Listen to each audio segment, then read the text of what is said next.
కాపరిని కొడితే గొర్రెలు ఏమైపోతాయి? చెదిరిపోతాయి అన్న ఆ సామెత ఖచ్చితంగా ప్రారంభమైంది 2025లో. సేవకుల్ని కొట్టబోతున్నాడు.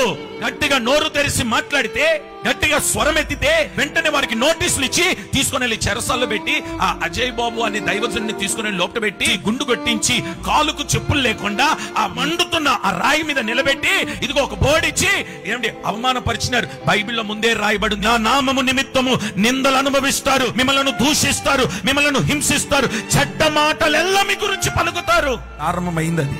మీరు చదవడం కాదు, మీరు ఇప్పుడు కళ్ళతో చూస్తున్నారు.